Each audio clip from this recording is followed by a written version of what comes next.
Hello everyone, tonight we begin with the intriguing lives and eventful private worlds of several medieval queens. Women who set the standard for scandal long before newspapers existed.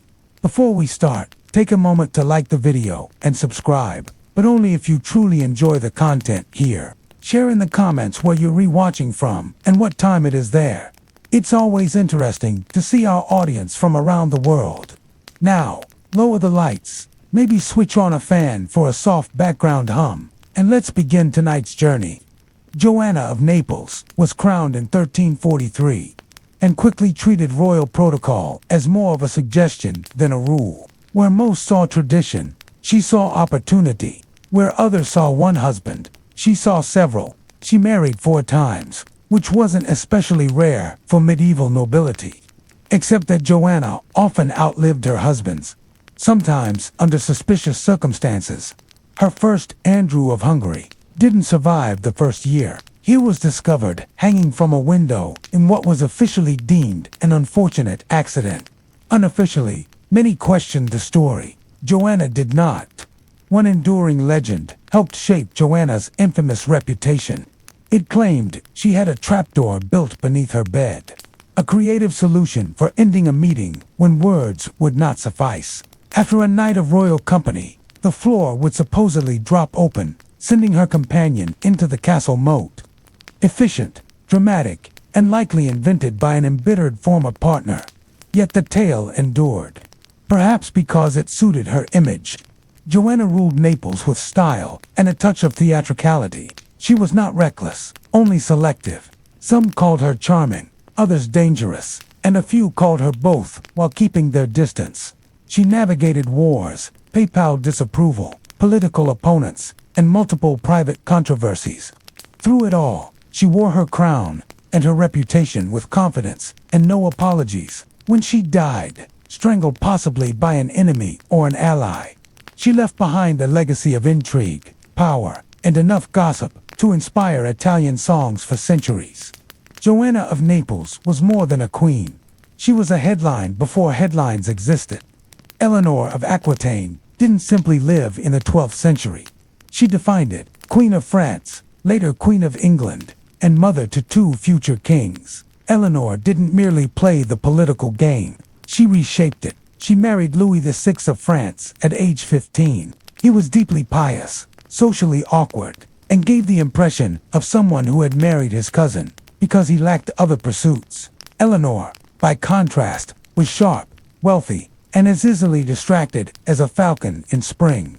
The marriage went about as well as expected. Louis brought her along on the Second Crusade to the Holy Land, a romantic trip only. If you enjoy marching through deserts in heavy armor and watching your husband weep over relics, Eleanor traveled with fine clothing, musicians, and perhaps a fondness for her attractive uncle, the Prince of Antioch. Rumors spread. Louis frowned often. The marriage ended quietly over a cold meal in Damascus. After the annulment, Eleanor rushed back to Aquitaine and remarried, this time to Henry Plantagenet, the future king of England. He was 11 years younger, red-haired, and highly unpredictable. In short, exactly her type. Their union produced 10 children, several wars, and one of the most passive-aggressive households in European history. Eleanor was not simply raising future monarchs. She was also hosting poetry contests. At her court in Poitiers, she promoted the idea of courtly love, a new literary style, encouraging noblewomen to be admired from a respectful distance by hopeless knights with romantic tendencies and sharp cheekbones. In practice, the from a distance part was mostly ignored. It involved exchanged glances, lute music, and walks that ended behind tapestries. Her court became a favored destination for nobles with more passion than restraint. When Henry's interest in monogamy and in Eleanor faded, she responded by supporting her son in a rebellion against him. Henry did not take it well. She was placed under castle arrest for 16 years, which for Eleanor meant more time for letter writing, wine, and quietly influencing her children. Margaret of Burgundy was not the type of queen expected to spark a national scandal. She had the ideal royal profile. Noble lineage, a proper marriage to the French heir, a refined appearance in fur-trimmed gowns. and no public record of poisoning anyone at court dinners.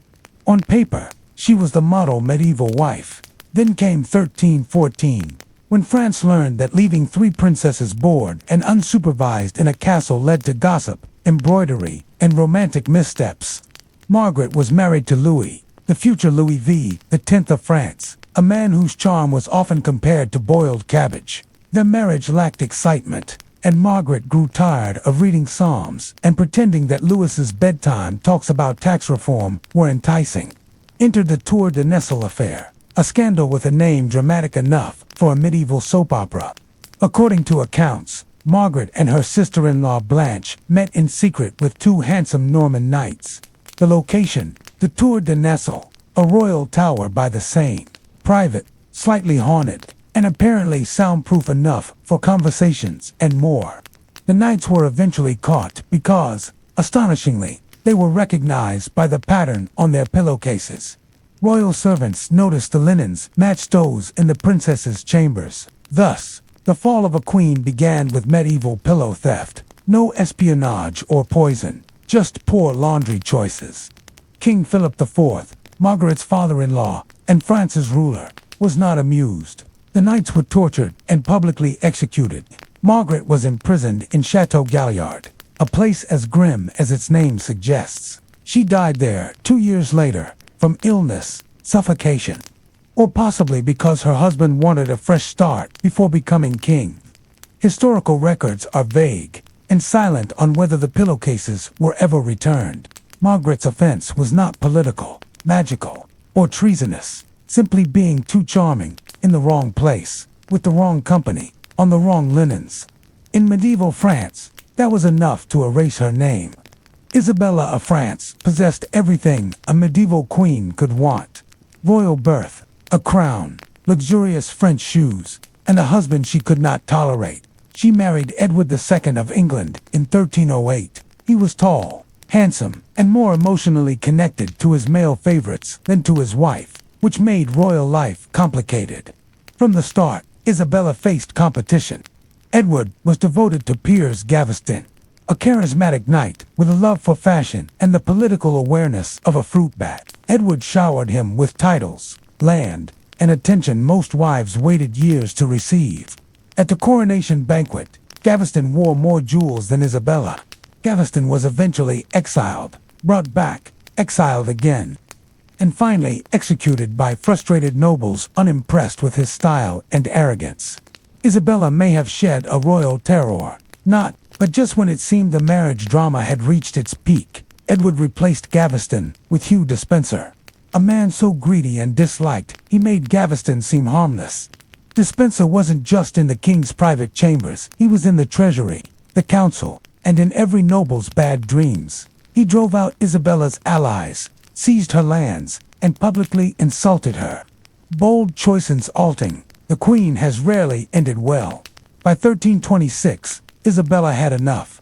She took her son, the future Edward III, and left for France under the guise of diplomacy. There she met Roger Mortimer, a nobleman with a rebellious streak, a sharp jawline, and an available marital status. Together, Isabella and Mortimer launched a full-scale invasion of England. Yes, a queen invaded her own country with her partner and teenage son. It worked. Edward was captured and forced from the throne. Then came the rumors. Edward II died in prison under mysterious conditions.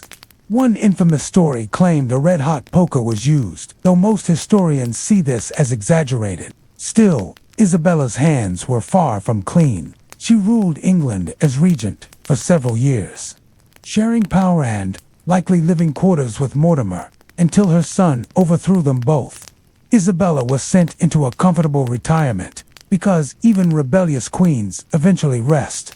She entered as a wife and left as a legend. Agnes of Navarre was born into a world of poetry, politics, and sharp-tongued dynasties. The daughter of a king and sister to a troubadour queen, she grew up where words cut deep, alliances cut deeper, and a well-placed romance could solve or ruin almost anything. She became Queen of Aragon by marrying King James II's grandson, but her new husband, James IV, was already halfway to madness and not the poetic kind. more like the wake-up screaming and accuse the curtains of treason kind.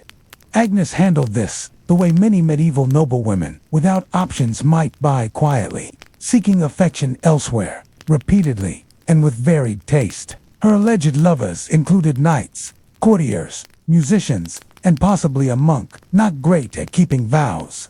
She was cultured, charming, and fluent in flirtation skills, often more valuable than Latin in the Aragonese court, though far more dangerous.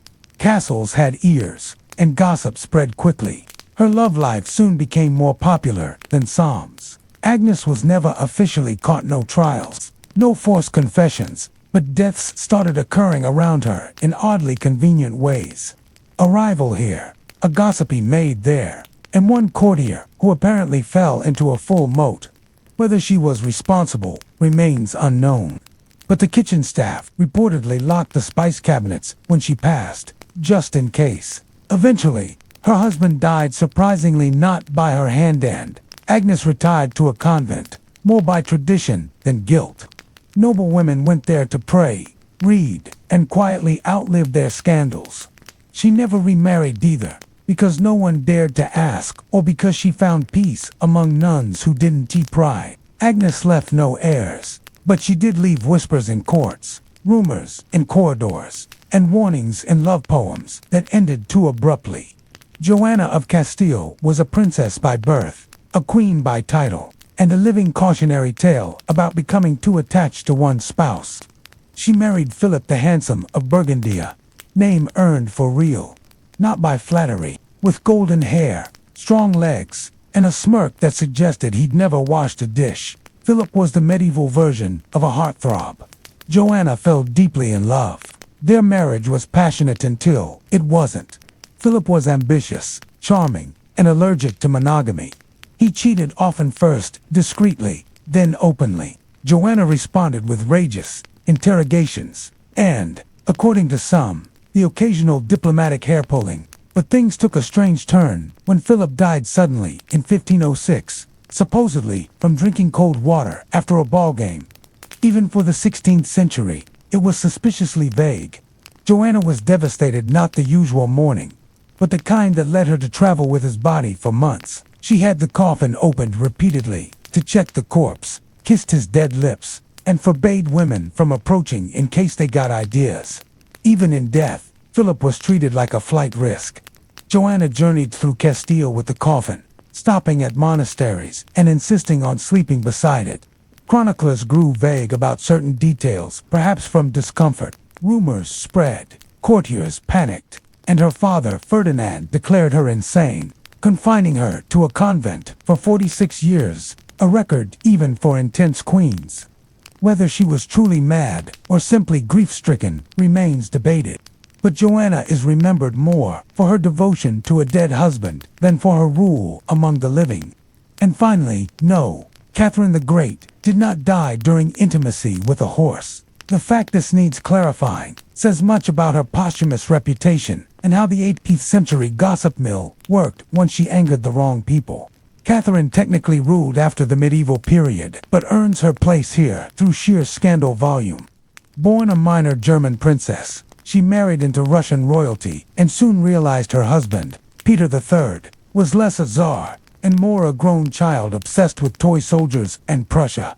He preferred military games to running the empire or his marriage, so Catherine, in a cold and loveless union, looked elsewhere. She took many lovers, officers, nobles, poets, possibly even a furniture maker. Some were younger, some highly competent. One was just 18 when she was 60, less scandalous than impressive. Depending on perspective, she rewarded favorites with estates and titles, a kind of imperial loyalty program. Impress her, and you gained land and pension. Fail, and exile awaited. As for the infamous rumor, began after her death, likely from political enemies or bored aristocrats. It's claimed she died attempting intimacy with a horse. An idea so absurd and anatomically impossible, it should have been dismissed immediately. But it spread, because Catherine was a powerful, independent woman who ruled without a man. She reformed laws, crushed revolts, and limited church influence. Unable to accept that, Her enemies reduced her legacy to crude fiction. In reality, Catherine died of a stroke in bed fully clothed, with no livestock present. But the damage to her image lingered. The myth survived because people tend to prefer scandal over truth. And Catherine, already infamous in life, became truly legendary after death. She may not have shared a bed with a horse, but she certainly rode through history as if she owned it. If you imagine medieval queens spending their days on embroidery and sighing by candlelight, meet Fredegond of Neustria, a woman who believed firmly in marital duty, royal dignity, and, when necessary, eliminating her enemies. Born a servant, Fredegond rose quickly, a feat that usually requires either great charm or a dangerous track record. She had both. She caught the attention of King Chilperic, the first of Neustria, who was already married, but not for long. His first queen died under suspicious circumstances soon after Fredegond arrived at court. The second wife, Galswintha, was found strangled not long after marrying Chilperic, by then firmly in the king's favor. Fredegond denied involvement, with a tone that suggested holding a pillow proved nothing. Once married to Chilperic, Fredegond's actions only escalated. She was known for keeping a knife under her pillow, not as a symbol, but in readiness. Political rival poisoned. Bishop makes an insult, disappears. Servant gossips, found dead. Her feud with Brunhilde of Austrasia, her sister-in-law, became legendary. The two spent decades in a royal feud filled with assassinations. Fredegond once hired a killer to attack Brunhilde's son during Mass. Subtlety was not her strength. Even after her husband's highly suspicious assassination, Fredegond ruled as regent for her son, Clothar II. She managed diplomacy, crushed rebellions, and likely removed at least one more person during a dinner event. She was respected largely out of fear. Surprisingly, she died peacefully in bed, a detail that feels out of place in her life story. Fredegond didn't just own a knife. She was the knife. Sharp, cold, and always ready. She made most other queens seem like they were playing with harmless tools. Anne Boleyn was not born to be queen. She was born to be noticed, intelligent, fashionable, and skilled in subtle expression. She could hold attention in a room full of men, convinced their Latin skills made them appealing. She arrived at the English court in the early 1500s like a striking storm. Not considered traditionally beautiful by some, she was magnetic in her confidence. King Henry VIII saw her and soon forgot his existing wife. Queen Catherine of Aragon was an obstacle, but it aimed higher than becoming a mistress. Henry pursued her for years, writing letters that read as both obsession and youthful diary entries. He broke England from Rome, creating the Church of England to annul his marriage and place a crown on Anne's head, as Queen Anne refused to simply produce heirs in silence. She spoke her mind, often disagreed with court opinion, and did not flatter the king unnecessarily. She sometimes teased Henry in public, bold, given his history with wives. Her downfall began when she failed to produce a male heir, giving birth only to Elizabeth. Though Elizabeth would later become one of England's greatest monarchs, at the time this angered Henry. Accusations followed: affairs, incest, witchcraft, mostly unfounded, but Henry sought an exit.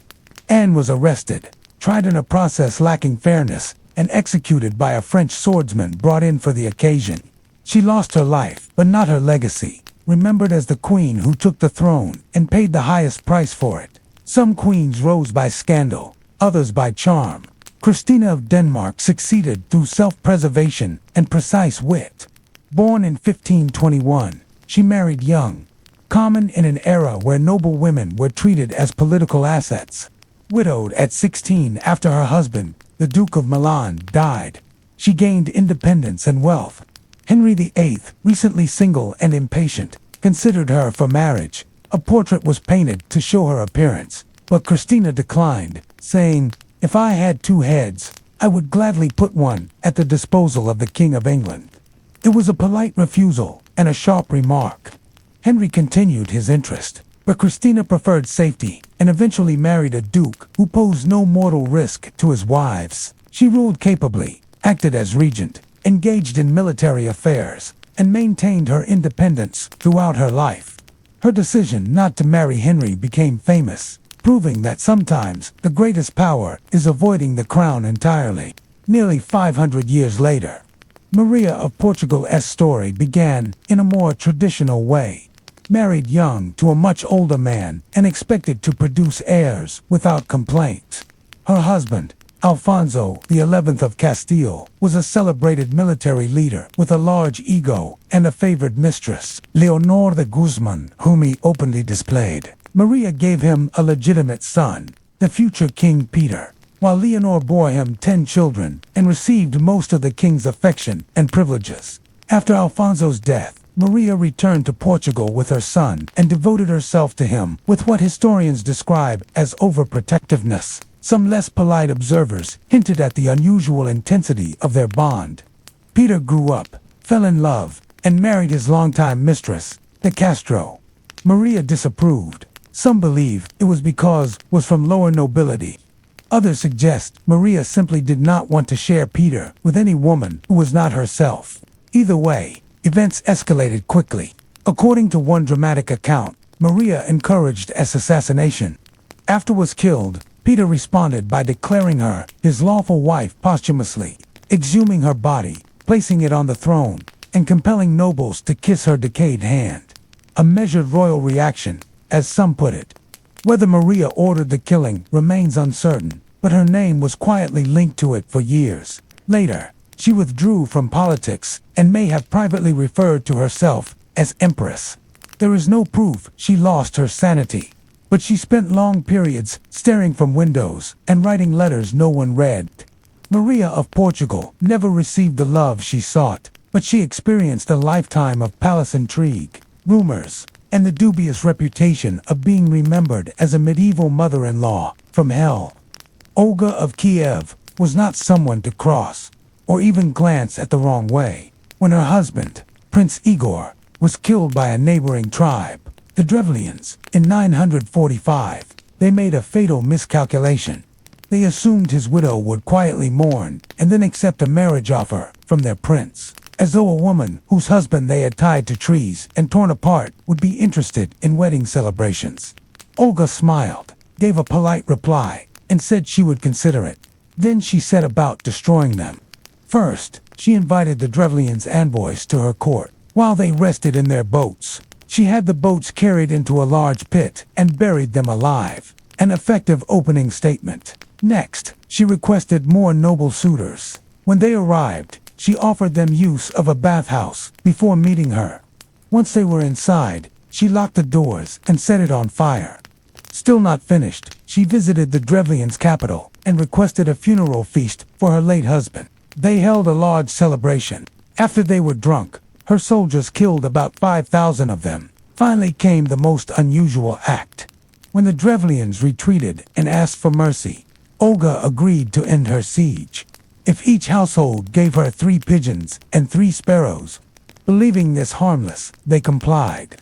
Olga had sulfur-soaked cloth tied to each bird's leg, lit them, and released them. The birds returned to their homes, barns, thatched roofs, and wooden buildings, and the entire city burned in a single, coordinated fire. Olga later converted to Christianity and was canonized as a saint, proof that history can be ironic. One moment, she was burning cities with pigeons. The next, she was a religious symbol of wisdom and piety. Olga avoided gossip and slow poison. She preferred total destruction, yet still earned sainthood. Lucretia Borgia never officially wore a queen's crown, but she influenced hearts, politics, and certain timely deaths with more skill than most monarchs could manage with armies and treasuries. Born in 1482, the Borgia family, a name already associated with power and controversy. Lucretia was the daughter of Pope Alexander VI. Although popes were expected to be celibate, the Borgias operated under their own interpretations, often favoring political advantage. Lucretia married several times for alliances. Her husbands frequently died suddenly, fled, or faced compromising situations under unclear circumstances. One husband, Giovanni Sforza, claimed he was pressured to annul the marriage for non-consummation, publicly framed as being inadequate by her family. Then came the rumors that she wore a hollow ring containing poison, that she had an affair with her brother Cesare, that she bore a child of unknown parentage, possibly even the Pope's. Whether true or not, such stories circulated widely. Lucretia was intelligent, multilingual, and socially adept, able to host grand gatherings that in Renaissance Rome often mixed politics, indulgence, and occasional violence. In later life, she became Duchess of Ferrara, managed an accomplished court, supported the arts, and focused on literature rather than intrigue. Her quieter years contrasted with her earlier reputation, yet the legend endured. The Borgia name still carries scandal, and Lucretia remains one of its most prominent figures. Her greatest power may have been ambiguity, leaving history unsure where fact ended and myth began. Wu Zetian began her imperial life traditionally as a teenage concubine to Emperor Taizong of the Tang dynasty, one among many, polite and observant. She also played a long and deliberate game. When the emperor died, concubines without children were sent to Buddhist convents to live quietly. Wu reflected, planned, and returned. She gained the attention of the next emperor, Gaozong, Taizong's son. Yes, she became the partner of her former stepson. She returned to court with higher ambitions and no illusions about loyalty. Once Empress Wu removed rivals and threats through exile, framing, or execution. Even her family was not exempt. One rumor claimed she smothered her own infant daughter to implicate the former empress. Extreme, but Wu favored decisive action over subtle maneuvering. When Emperor Gaozong fell ill, Wu ruled through him, around him, and despite him. After his death, she took her boldest step, becoming the first and only woman to declare herself Emperor of China in her own right. She didn't govern from behind a curtain or through a regent. She sat on the throne, wore the robes, and signed the decrees herself. The Confucian scholars were outraged. Wu did not care. Under her rule, the empire prospered, farming improved, education expanded, the civil service strengthened, but so did the number of unexplained deaths at court and the sudden silence of dissenters. Rumors spread quickly, claims of secret lovers, political manipulation through seduction, poisonings in golden boxes, and decadent palace feasts. To her critics, a woman in power could not possibly be competent. It had to be sorcery. Wu ignored them all.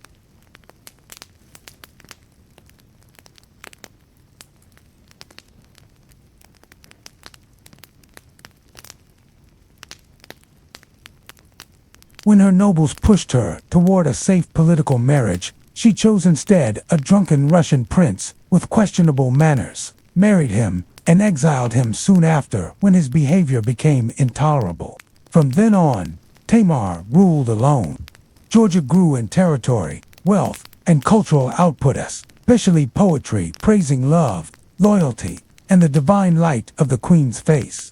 Some of these works, particularly Shota Rustavelli's The Knight in the Panther's Skin, tell of a queen who rules over men, inspires absolute devotion, and bears a striking resemblance to Tamar, though wrapped in metaphor. While this proves nothing, speculation remains that she enjoyed more than literary admiration from both men and women at court. Medieval sources whisper of private retreats, discreet companions, and late-night talks that likely had little to do with policy. Despite these rumors, Tamar was later canonized as a saint, an achievement, considering she led crusades, crushed rebellions, and, allegedly, sent past lovers to monasteries for spiritual reflection. She died peacefully, surrounded by loyal nobles, leaving behind enough religious respect to dim even the most persistent gossip. Tamar did not need scandal to be remembered, but the possibility of one keeps her compelling. In the Middle Ages, Christmas did not end on December 25th. In fact, the celebration was just beginning. Back then, Christmas lasted a full 12 days, from the Nativity on December 25th to the Feast of Epiphany on January 6th. Each day carried its own meaning, customs, and opportunities for indulgence. The first day, Christmas itself, was sacred and solemn. But after weeks of Advent, a season of fasting and waiting, it unleashed days of feasting, music, and celebration. The poor were given meat. The wealthy hosted banquets that could drain a monastery's treasury. Ale flowed in abundance. These 12 days were not just extended dinners, they were spiritual, theatrical, and at times chaotic. December 26th was St. Stephen's Day, a time for giving food and charity to the poor similar to Boxing Day. December 28th, Holy Innocents' Day, commemorated the children killed by King Herod, with some customs making children rule the household for the day. By January 1st, the Feast of the Circumcision. Most were too full, tired, and drunk to do much beyond singing a hymn and grabbing another roasted goose leg.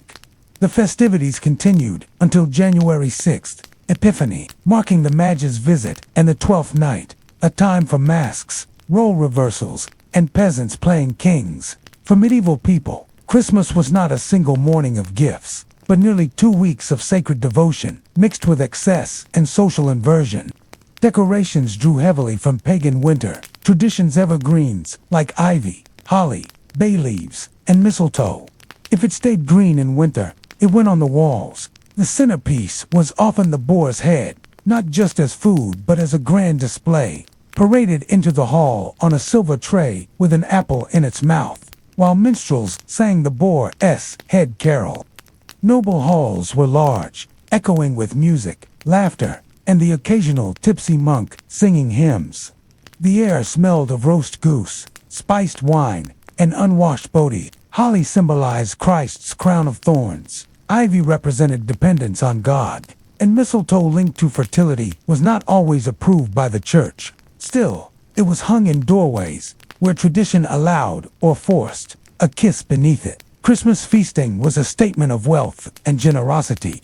The nobility used it to display power through lavish dishes, while peasants enjoyed rare access to meat. Menus included the boar's head, roasted peacock presented in its feathers, swan glazed with spices, enormous pies, sometimes hiding live birds, rich stews, and decorative marzipan sculptures shaped like castles or angels. Drinks like hot spiced ale and hypercras sweet spiced wine were passed around in shared bowls. These beverages were meant to bring health, though they often had the opposite effect. After weeks of Advent fasting, your stomach might need some help coping with the sudden flood of goose fat and barley bread. These feasts, however, weren't casual buffets. They were carefully organized events. High-ranking guests were served first and placed near the fire. Those of lower status got whatever was left, unless you were at a monastery where everyone was treated equally, though the food there was far less exciting. Still, even monks set aside their vegetarian rules for Christmas. Nothing marked the birth of Christ quite like a leg of mutton and a jug of wine. Food was central to medieval Christmas because abundance was rare. For much of the year, most people survived on porridge and cabbage. Christmas was the agreed moment when everyone could overindulge together. And if you thought one feast was enough, it wasn't. Each of the 12 days had its own meal, host, and often a unique theme. By Epiphany, most people were spiritually uplifted, emotionally tired, and physically overfed. If modern Christmas feels chaotic with family drama and overcooked turkey, the Middle Ages took it further. Enter the Lord of Misrule, a real position often filled by a fool, servant, or mischievous cleric appointed to oversee the festivities. His role was to turn social order upside down in playful ways. He might run mock trials for absurd crimes like stealing sausages or wearing an ugly hat. His gatherings included jesters, musicians, and general mischief makers. During his reign, roles could be reversed. Servants ordered their masters, students punished teachers, and choir boys dressed as bishops. It was part carnival, part exercise in humility. The idea was that temporarily disrupting order helped reinforce it later. Even monasteries joined in. Some churches elected a boy bishop on December 6th, St. Nicholas Day, to lead processions and give mock sermons. This was symbolic. A child's innocence was thought to be closer to divine truth, though it was also amusing to watch a 12-year-old struggle to pronounce incarnation. The Lord of Misrule encouraged wild dances, drinking games, and eccentric costumes. In noble courts, people might wear animal masks, cross-dress, or dress as devils, saints, or biblical figures, sometimes all at once. It was like medieval Halloween with a Christmas soundtrack. The church's opinion was mixed. Some clergy tried to limit the excess, but many accepted that hard lives needed occasional release. Even bishops enjoyed fruitcake. Medieval caroling was also very different from today's polite singing. It was less about harmony and more about requesting food and drink in exchange for not causing trouble. The word carol originally meant a circular dance with singing, and many Christmas songs began as secular folk tunes with sometimes questionable lyrics before being adapted by the church. The other half of the tradition was collecting a reward, usually through oscillon, where groups moved from house to house, offering a toast of hot mulled cider or ale in return for food, drink, or money. Refusing could result in louder singing or improvised verses, mocking your stinginess. This was expected, not resented. Nobles often prepared food and drink for passing singers, while peasants saw it as a rare chance to visit wealthier households. Many believed welcoming carolers brought luck for the coming year, while turning them away risked misfortune. Songs ranged from religious to drinking themes. One favorite was Bring Us in Good Ale, and another was the Boar's Head Carol. Sung as a roasted pig's head, was carried into the hall like a prize. Medieval caroling was part celebration, part community ritual, and part social bargaining, and it could last well into January. Before candles and electric fireplaces, there was the Yule log, a massive piece of timber brought into the hall and burned with ceremony. Often so large it stuck out of the hearth. It was slowly pushed in as it burned. It was believed to ward off evil spirits, bring good luck, and even predict the future by the way it burned. Ashes were kept to protect crops or homes from lightning. Lighting it with embers from the previous year's log symbolized continuity and prosperity. Using new fire was considered bad luck. Wealthy households sometimes decorated the log with ribbons or wine. Ideally, it lasted all 12 nights of Christmas. If it burned out early, it was thought to bring misfortune. Gathering around the Yule log was a social event with singing, storytelling, and roasted chestnuts. Children heard cautionary chimney tales, while adults shared gossip over mugs of wassail dough. The tradition has largely disappeared, surviving mostly as a cake. It once represented warmth, community, and the holiday's temporary suspension of normal rules. Gift-giving in medieval times would look very different today. It was not central to Christmas Day, instead occurring on New Year's or Epiphany, depending on local custom. Gifts were symbolic, not extravagant. Nobles might give a falcon or book. Servants might get gloves, food, or coins. And children might receive nuts, apples, or simple wooden toys. Games, however, were a major part of the season. The 12 days of Christmas were filled with competitive and often rough activities, from dice and card games to wrestling matches. Popular games included Hoodman Blind, similar to Blind Man's Bluff, and Hot Cockles, a blindfolded slapping game. Chess was favored by nobility, though it was often played alongside ale. Theatrical entertainment came from mummers' plays, amateur performances featuring saints, dragons, death and resurrection plots, and comedic improvisation. Charades and riddling contests were also common, with losers sometimes required to drink or wear silly costumes. Despite all the noise and revelry, Christmas was still a religious occasion. Midnight Mass on December 25th marked the birth of Christ and was one of 3 masses that day, at midnight, dawn, and daylight, each symbolizing a different aspect of his birth. These services were long and formal, with Latin readings, chants, and processions.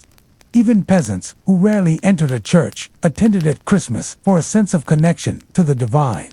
Nativity plays were staged, sometimes with real infants or symbolic props, and often included moments of humor. In a world that was often harsh and uncertain, Christmas Mass offered a rare moment of peace, light, and shared purpose in the year's darkest season. After 12 days of feasting, music, and organized chaos, the season ended with Epiphany on January 6, marking the visit of the Magi to Christ. For medieval people, it was nearly as important as Christmas itself, and also the point when it was time to set aside the holiday's playful disorder and return to daily life. Churches went all out, incense, processions, chanting, symbolic offerings, and in some regions, blessings of water and homes with holy chalk to guard against evil. It was the final sacred moment before the long, cold return to daily life. But the celebrations weren't completely over. In many places, Epiphany included 12th night festivities, often the rowdiest of the season. There was music, masks, gift-giving, and sometimes full theatrical performances. A king and queen of the bean were crowned, chosen by whoever found a dried bean or pea baked into a cake. The winner ruled the feast, gave orders, and wore a paper crown. It was part humor, part social release, and part excuse to declare, "All hail, the pea queen." The food for Epiphany was as rich as ever: roast meats, pies, and the 12th cake, ancestor of today's king cake, filled with dried fruit, sugar, and occasionally unexpected additions. By then, most people were full, possibly hungover, and aware that Lent would soon arrive. For children, Epiphany could be the day for gifts, echoing the Magi's offerings of gold, frankincense, and myrrh.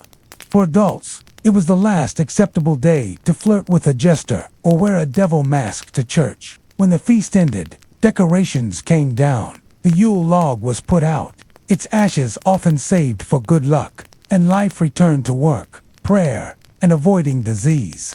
The medieval Christmas season had ended. 12 days of reversed roles, sacred observance, lively disorder, and shared joy.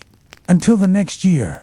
But before Christmas traditions, Yule logs, and gingerbread, there was Saturnalia, the Roman festival, so chaotic it made modern holiday parties seem quiet, held in honor of Saturn, god of agriculture, time, and generations. Saturnalia celebrated reversal, disorder, and festivity. It began on December 17th, originally a simple religious observance. The Temple of Saturn on the Capitoline Hill was the center of events. Priests made sacrifices, unbound Saturn's statue from its wool bindings, and symbolically set the god free. By the time of the Empire, the ritual had expanded into a citywide week of licensed disorder. Shops and schools closed, public business stopped, courts suspended cases, and even the Senate found excuses not to meet. Wars were paused, no battles fought. The Empire took a collective break before plunging into feasting, dice games, and cross-dressing. Role reversals were at the heart of Saturnalia.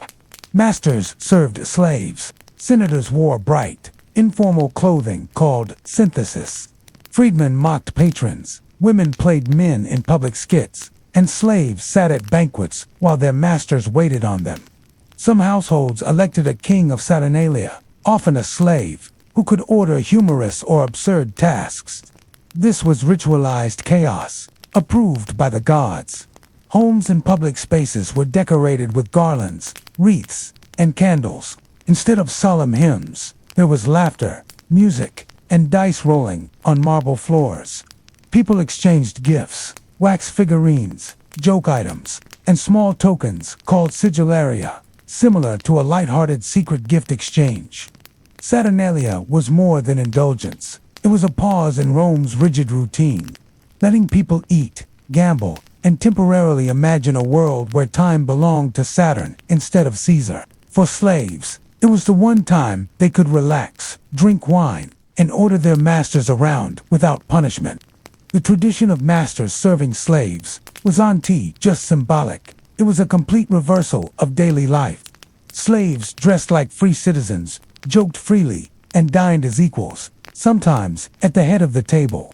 Some houses held mock elections to choose a temporary ruler from the lowest ranks. This figure could command silly challenges, sing about a goat, drink wine while standing on one leg, and everyone had to obey. It was lighthearted but also served as a reminder that power was not absolute. When the festival ended, normal order returned quickly, but for a few days, laughter replaced commands and satire replaced fear. Saturnalia acted as a release valve, making the strict Roman hierarchy more bearable. Gambling, usually discouraged, became expected. Men, women, and children played dice or knucklebones, betting coins, food, or dares. Even slaves joined in, sometimes winning from their masters. Taverns overflowed, homes turned into gaming halls, and dice rattling on marble became the season's background sound. Playing openly was a small act of defiance, a declaration of independence for the weak. Wine flowed freely, often mixed with honey, spices, or herbs. People drank to Saturn, to freedom, and to each other. Street singing, public dancing, and even falling into fountains were all part of the fun. Roman respectability gave way to bright clothing, bad music performances, and jokes in poor taste. Seriousness and restraint were set aside. Some called Saturnalia the best of days because it allowed people to show their uninhibited selves, loud, emotional, and imperfect. This behavior wasn't considered sinful but necessary, just as fields need rest. For 1 week, it was acceptable to be completely irresponsible.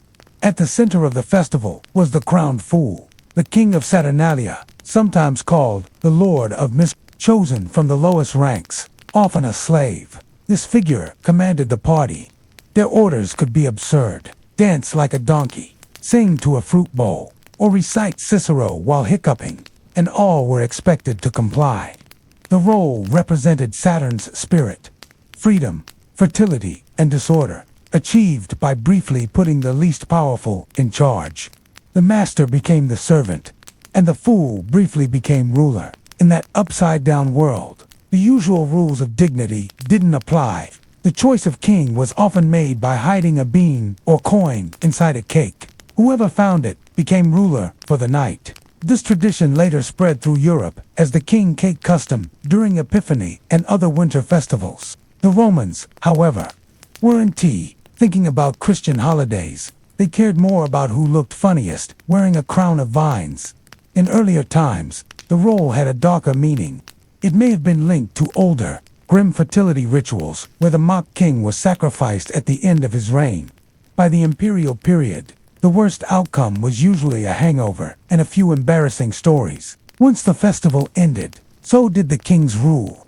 The fool removed his crown, servants returned to work, and the absurdity became a memory, leaving only laughter, leftover wine, and perhaps a bruised ego.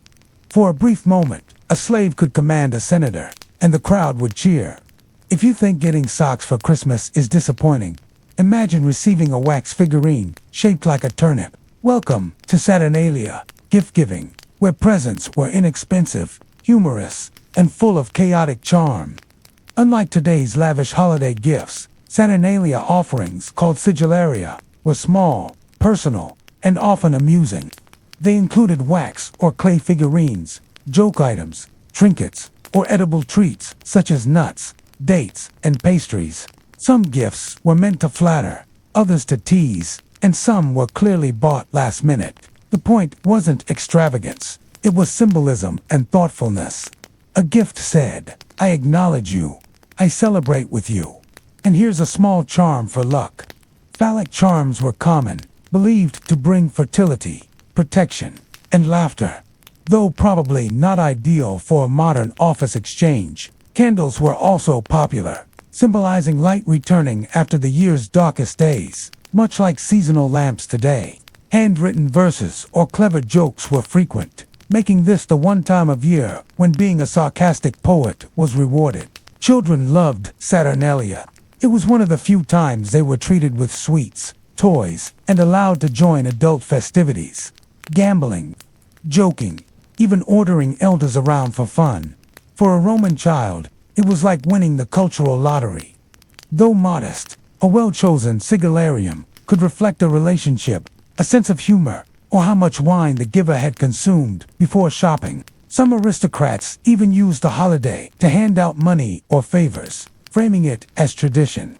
Gifts were usually exchanged around December 19th, during the festival's height, and as today, the season came with stress, expectations, and occasional passive-aggressive remarks. If Saturnalia had a dress code, it was to do the opposite of usual, in a society focused on dignity, tradition, and clean togas. This was the week for party robes, messy hair, and ivy garlands. Instead of crisp white togas, people wore the synthesis, a colorful, informal robe typically used for dining at home. like showing up to a formal gala in a bathrobe and being applauded, paired with a pileus, a soft, cone-shaped cap symbolizing freedom. It was the ancient version of holiday pajamas and a Santa hat. Decor matched the mood. Homes, temples, and shops were covered with garlands, greenery, candles, and wreaths. Evergreen branches represented life in the dark of winter, and ivy and holly, still used today, were common. The festival was lively but often mischievous. Romans used it to mock gods, the Senate, and each other. Religious symbols were parodied. Processions featured men dressed as Jupiter or Bacchus, acting foolish. And even animals, like a donkey wearing a laurel crown, joined the humor.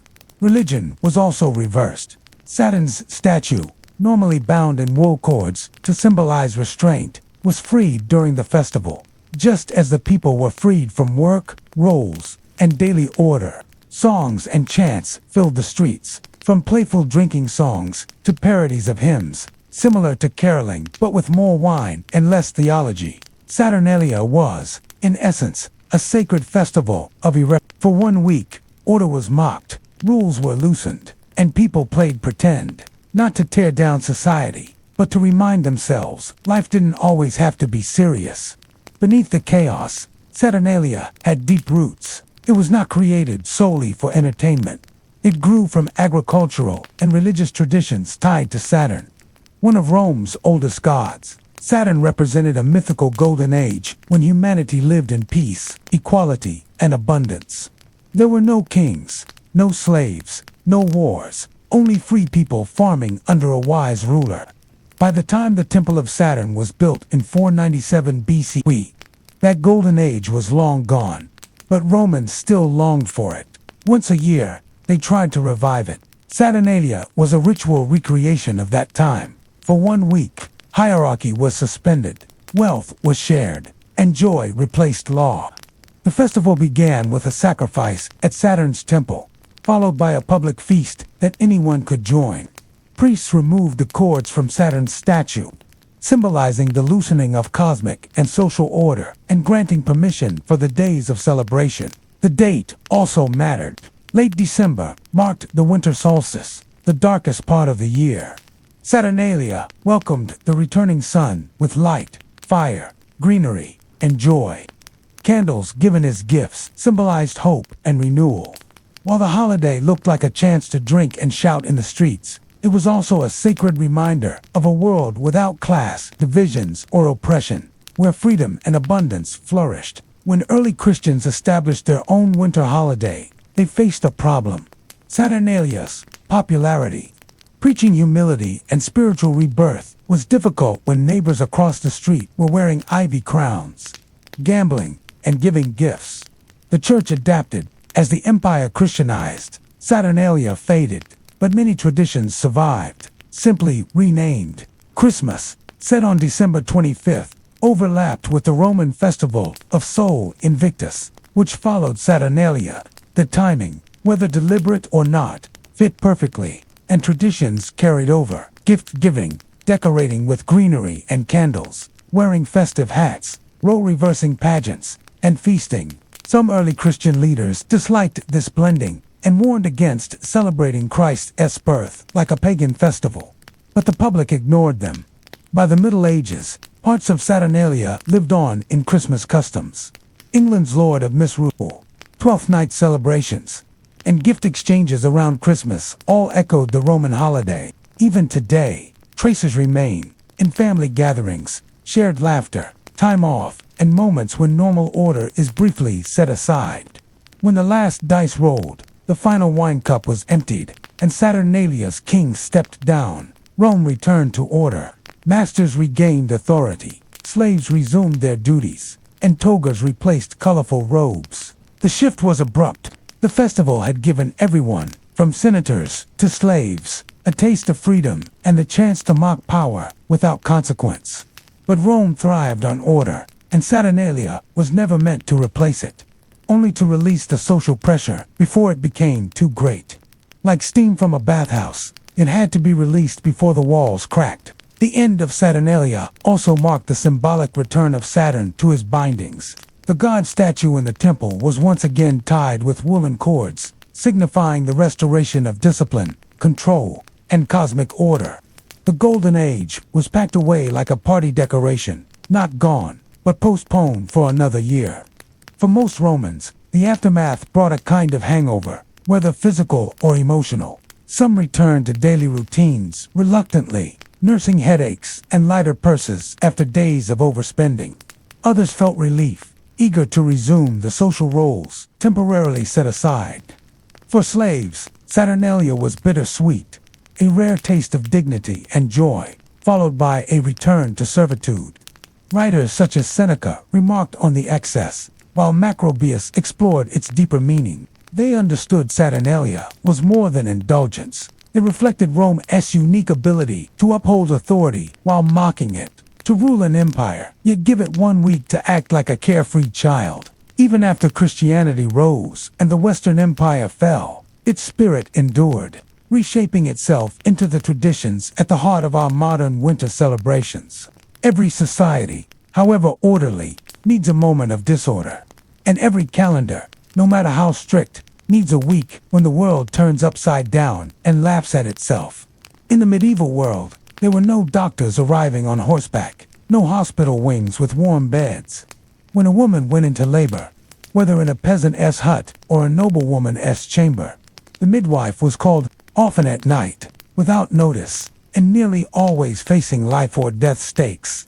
Midwives had no licenses, rarely any formal education, and were almost never paid what they were worth. Yet in their communities, they were essential.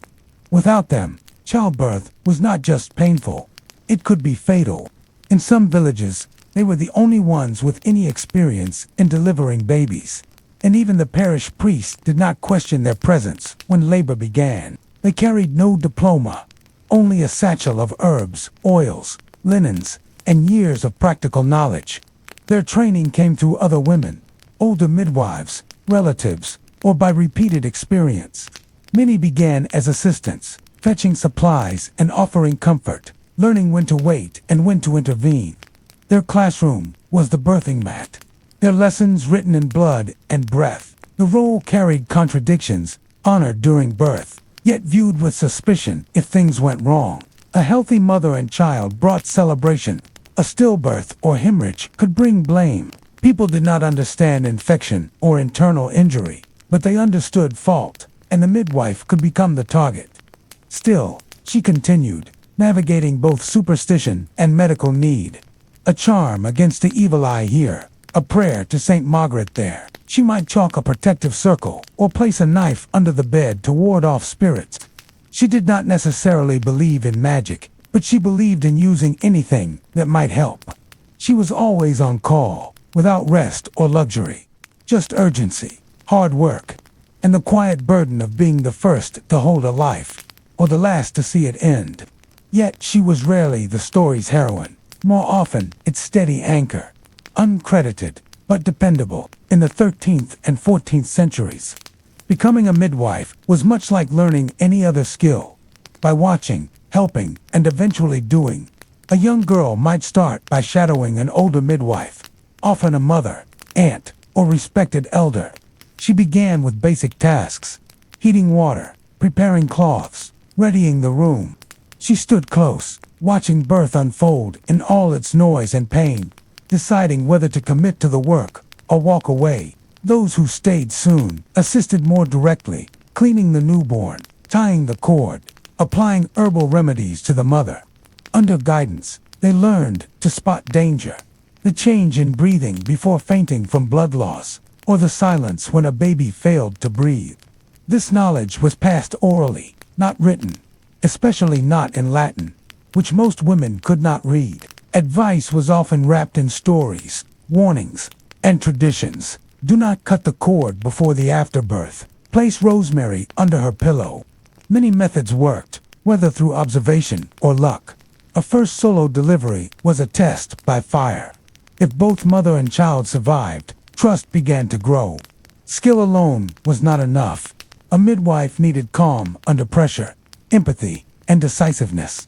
By the time she earned her community's respect, She had already faced both life and death. Her tools were simple but familiar. Herbs formed the foundation of her care. Pennyroyal, mugwort, yarrow, shepherd's purse, to ease pain, stop bleeding, or stimulate labor. They might be brewed, ground, or burned. Swaddling cloths, often soaked in vinegar or wine, served as rudimentary disinfectants. Oil eased delivery or soothed injury. A knife or shears cut the cord. If a baby failed to breathe, she might clear its airways or gently swing it to prompt a cry. Superstitious protections also played a role. Some kept small images of Saint Margaret. Others wore amulets or etched crosses into doorways. Iron needles might be hidden in bedding to ward off spirits. Midwives relied heavily on touch and observation, feeling for the baby's position, turning a breached child, or changing the mother's posture to restart labor. Without instruments, they worked from intuition, careful observation, and deep knowledge of the body. Birth was rarely quiet or clean. It was unpredictable, painful, and dangerous. The midwife stood at its center, not as a doctor in control, but as a guide, trying to see mother and child safely through. Most births took place in dim rooms. Windows shut, fires lit. Women often gave birth sitting or squatting, surrounded by female relatives and neighbors. Men were kept away. The midwife observed constantly, breath, movement, expressions, listening for changes or silence. She acted quickly when needed, stopping hemorrhage with cloths or her own hand, trying various methods to revive a newborn. Stillbirths and maternal deaths were common. When they occurred, she cleaned and prepared the bodies, sometimes performing emergency baptisms with wine or even saliva. Midwives were not miracle workers, but they fought with what they had, against pain, blood loss, and death itself. And sometimes, that was enough. The Middle Ages balanced life and death on a razor's edge, and nowhere was this more apparent than in the work of the midwife. Her role went beyond delivering babies. He sometimes baptized them too. This placed her in a sensitive position. Part healer, part spiritual guardian, part potential scapegoat. The church taught that unbaptized babies could not enter heaven. They were sent to limbo, not punished, but forever separated from divine light. In rural areas, where priests might live miles away or be unreachable during harsh winter nights, the midwife was often the only one able to act. If a baby was born blue or not breathing, she might sprinkle wine, water, or even her own saliva on the infant's head and quietly speak the sacred words. I baptize thee in the name of the Father, and of the Son, and of the Holy Ghost. Technically, baptism was the priest's duty, but most people ignored this rule. Saving a soul was seen as more important than strict procedure. Still, this came at a cost. If a child died baptized or not tanned, especially if the mother also passed away, suspicion often followed. Whispers might spread. Did she use the wrong herbs? Did she delay the birth? Was she tied to darker forces? The boundary between folk medicine and witchcraft was as unclear as the lines of theology. Since midwives used herbal treatments, charms, and spoken blessings not always approved by the church, they were easy targets for accusation. A woman who had saved many lives could become a suspect after one tragedy. Worse, if baptism failed or was never performed, grief could quickly turn into blame. She could be banned from practice, punished, or reported to local officials. For many midwives, especially in communities where superstition ran strong, simply doing their work was dangerous. Yet they carried on because while others argued over religious rules, the midwife knew what truly mattered.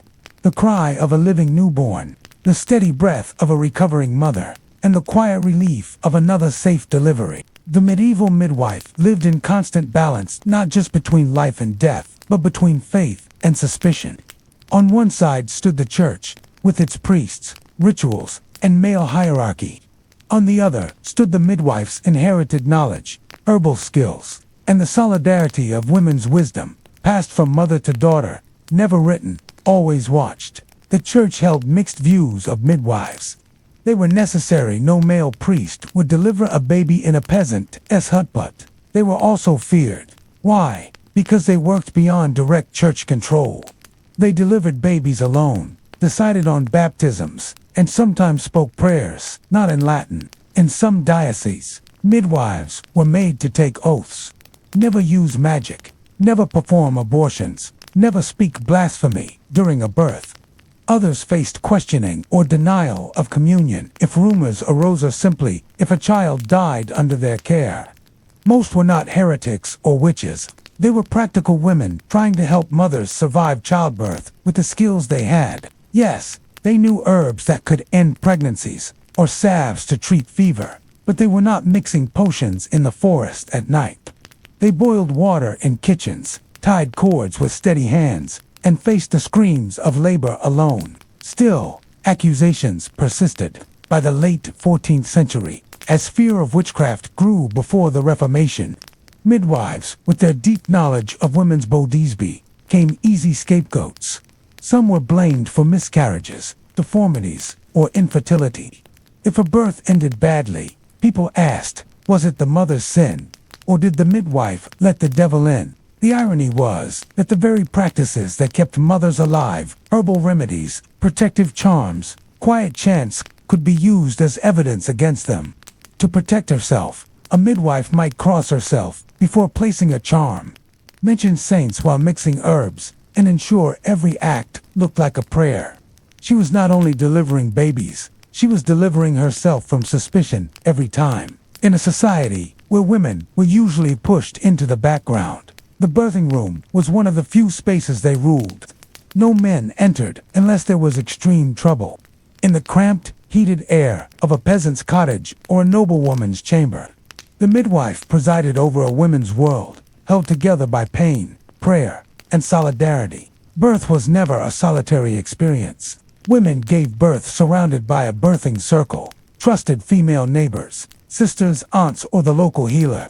They were there not just to watch, but to support, holding the mother upright, massaging her back, bringing warm cloths, whispering comfort, or singing old songs for unborn ears. At the center stood the midwife, guiding with authority. She could be firm, shouting over panic, giving sharp instructions, or calming with a glance, a story, or a charm worn smooth by many hands. This circle of women was both practical and protective. Labor was dangerous, sometimes fatal, so familiar faces helped the mother stay focused. Midwives might lead group prayers, chant blessings, or perform small rituals, tying a ribbon on the mother's wrist, lighting candles to the Virgin, or pouring wine on the ground to ward off harmful spirits. When the baby finally arrived, alive, crying, moving, it was not just a mother who celebrated. The whole circle rejoiced, prayed, and sometimes shared bread and ale in relief. In a world that gave women little control, the birthing room was a rare domain of female authority, and the midwife was its guardian of life and of the bonds between women built over centuries through shared skill, quiet secrets, and steadfast care. Being a medieval midwife was not a path to wealth. It was exhausting, often unpaid work, sometimes rewarded with bread, livestock, or future promises. Yet, it gave women one of the few respectable paths to earn status and purpose in a society that offered them almost nothing. Most were not noble women. They were peasants, tradeswomen, or widows who built reputations through years of service. In cities, some became well known, even officially appointed parish midwives. In villages, they were called whenever needed, part healer, part helper. Payment was unpredictable. In wealthier areas, they might receive small coins, wine, wool, or candles. More often, it was a promise, a chicken at harvest or bread from the next baking. If the birth ended in tragedy, payment might disappear, turn into suspicion. Yet, a skilled midwife could build quiet influence. Women trusted her more than priests, especially during childbirth, when no male authority could offer comfort.